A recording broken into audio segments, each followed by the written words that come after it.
Let's start mga kamanoy. So welcome back again sa ating mga mga kamanoy trabahuhan. So ito nga pala ulit ang aking trabaho. Na-miss ko nga lang mga kamanoy So metal press tayo ngayon dito sa Metal Press Japan Progressive mga kamanoy So ayan yung ginagawa natin, nasa robot lang tayo. Nag-aabang lang tayo ng mga kamanoy yan, yung mga parts na natitira na ng mga machine ng ating robot na yan. So ayan yung ginagawa natin, nag-aabang lang tayo diyan. So bali ang ginagawa niya mga kamanoy, cutting, bending, tsaka yung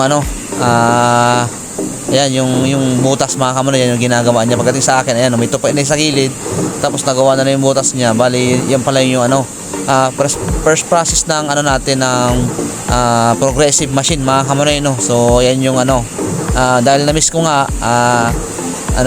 na-vlog ko tong natin, ito naman iba-vlog natin mga kamanoy. So, dyan nga tayo sa mga hindi pa po nakakilala sa akin, ako nga po pala si Mr. Jason Gantong, kilala sa tawag na Sunmanay TV. So naiba yung vlog natin mga kamanoy about sa trabaho natin Bali, lagi ko na tong mga kamanoy, lagi ko na binablog to dati pa. So na-miss ko dahil nandito tayo ngayon sa machine, progressive machine. So yan yung na-vlog natin ngayon So ganyan lang yung natin mga kamanoy. So yan, lumapit nga pala yung leader ko, chinek niya kasi dalawa lang kami diyan. So chinek niya yung tinitira kong mga parts dyan mga kamanoy. So naman yan, pag nagkaroon ng problema yan mga kamanoy, dire-diretso yan kasi nga bagsak lang yan tuloy-tuloy kasi taga-abang lang tayo dyan. Kaya yung mga operator na ganyan, basic lang mga kamanoy, yan lang yung gagawin natin taga-abang, tapos taga-salansa ng parts na natira na ilalagay natin sa mga palita. Ayan, yung palitang bakal mga kamanoy sa Japan, kasi karamihan yan dito yung natutupi, kaya mas madali yan. So sinasalansan ko pa nga ng maayos dyan mga kamanoy So yan yung trabahuhan natin dito sa bansang Japan mga kamanoy dahil nandito tayo, dahil tayo sa pinalad maging OFW ng Japan mga kamanoy. So bali yan yung trabaho natin So yung trabaho ko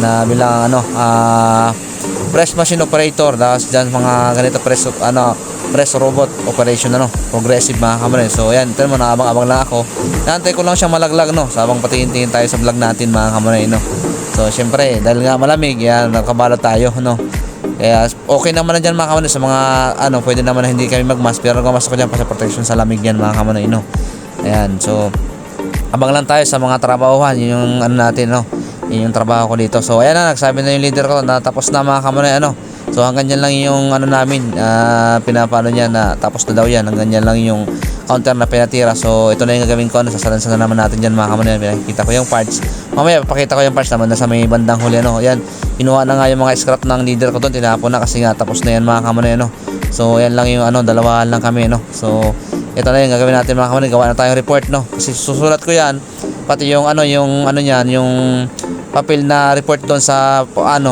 sa parts na natira ko. Gagawin ko ng report yung mga kamanoy, tapos yung parang yung travel card yung kasi pagtapos dito may sunod na process pa siya.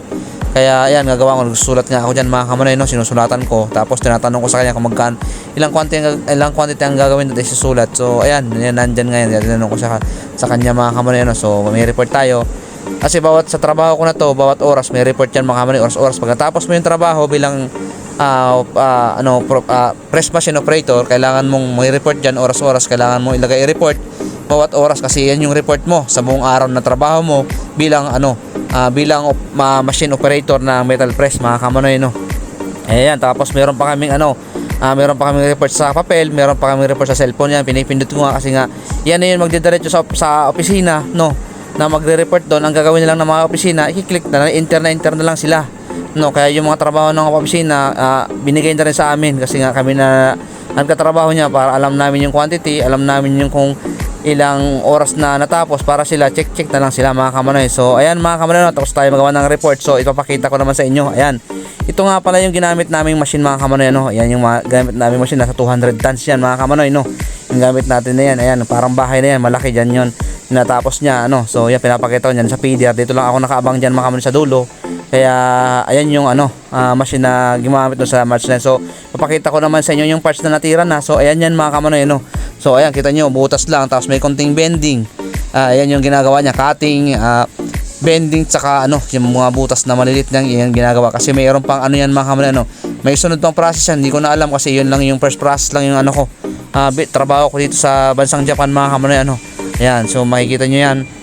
yung mga hugis niya. So ayan, lapit natin ng kaunti mga kamanoy, ano.